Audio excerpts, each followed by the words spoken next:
there, Santi's fans! This is my son, Mickey Boy. And today, we are going to show you how to cook the Tanglad chicken deep fry. Do you like Tanglad chicken? You do?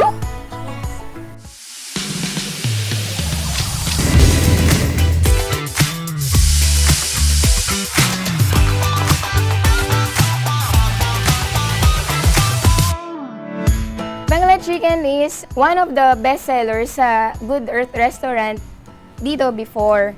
And then eventually, nag-start kami ng Santi's Farm. Sinuserve ulit itong Tanglad chicken. So, ginagawa ulit to ng tita ko. So, we do usually roast the Tanglad chicken dun sa big oven or small oven. But, you can also buy this chicken, marinated chicken here. So, one way to show you how we cook or how you will cook it at home is by frying.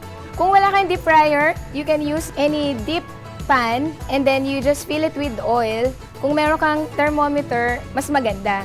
So, dapat nasa around 170 degrees yung temperature ng oil mo for you to start frying. Kasi, mas maganda na mainit yung mantika para yung chicken hindi niya i-absorb. Hindi siya maging parang sobrang oily, ganun, hindi niya i-absorb at maging crispy yung balat ng manok natin. So, right now,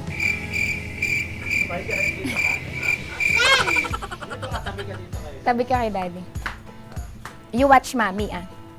So today, we are going to show you how to fry that famous Tanglad chicken. So what do we need?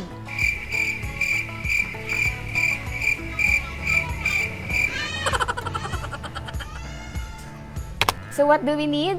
We need cooking oil. And here at Santi's Farm, we are using Coconut King Organic Premium Coconut Cooking Oil. Only the best for our Santi's fans out there. We need 4 liters of oil for this magic fryer. Kung wala kayong deep fryer sa bahay, you can use any pans. So ako, usually gusto ko yung mga pinagsasaingan ko na rin. Kasi yun, marami na akong malalagay na oil doon. Tapos, dip pa. So let's do this. We're going to add oil.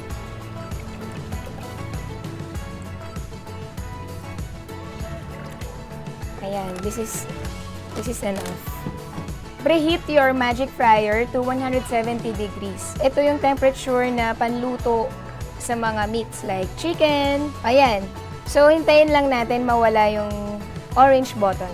So, kunyari, wala ka naman fryer sa bahay at hindi mo alam kung mainit na o hindi pa mainit. Kung meron ka naman thermometer na pang oil na pang deep, so you can check your thermometer, tapos 170 degrees para malaman natin na mainit na talaga. Or, pag nagtalsik ka ng water at nag-ingay siya, ayun, mainit na yung mantika nun. Okay? I-dip natin. And ready. See? One more.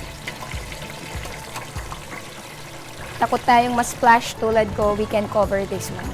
Konti lang. Okay? And then we wait. It will take like 15 minutes or sa 10 minutes, we check it kung nagba-brown na siya. To make sure na luto talaga yung chicken mo, you can use a meat thermometer like this.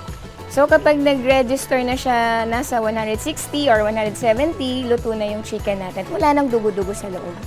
So while waiting, ano pang masarap ka partner ng ating fried Tanglad chicken? Of course, we have our Kamiya salsa.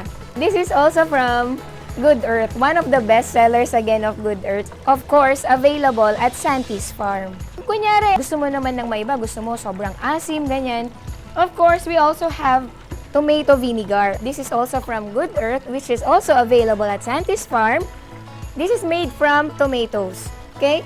Ito, kung may apple cider, meron tayong tomato. Anyway, pwede mong gawing ganito. Diba? Just, kung meron kayong mga tanim na peppers, ilagay mo lang dyan. Bawang, ganyan, anything. Kung anong gusto mo, pepper, salt, yan. Pwede rin maging sausawan yan ng ating chicken, of course. Tingnan nga natin if it's browning. Oh, see?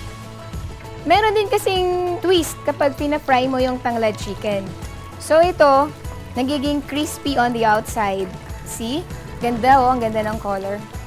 Ganyan din yan kapag sa mga regular pans din sa bahay natin. Or, kunyari, you're on the healthier side, you can also pan grill this chicken. So, you just cut it up and then pwedeng pan-sear lang. Kunyari sa any pans mo, a little coconut king oil, and then ilagay mo na yung chicken mo. Ayun, pwede rin ganon. Ang nangyayari naman kapag ganon ang ginagawa ko, parang yung skin naman na nagka-caramelize. Just to show you, no, kung paano gamitin yung mga meat thermometer na to. Ganito lang siya. Piliin natin yung pinaka makapal na part ng chicken and then we check. Okay! At eto na nga. Luto na yung chicken natin. So yan, kitang-kita natin ang ganda-ganda ng color. It's golden brown. Ang galing talaga ng ating coconut king. Okay. See, pati sa ilalim, oh. Ganda. Yan. Beautiful. And then, this kamyas salsa. Of course, samahan natin ngayon ng talong. Matagal ko nang ginagamit actually itong coconut king. Hindi matapang yung amoy niya habang nagpiprito ka. Wala ganong usok yung coconut king, coconut oil natin. Of course, sa salad, you can use other oils that you want. Pero in cooking, in frying, I usually use coconut king. So, eto na. Ready na yung ating tanglad chicken. See you again on the next Santi's Farm Cooks. Bye!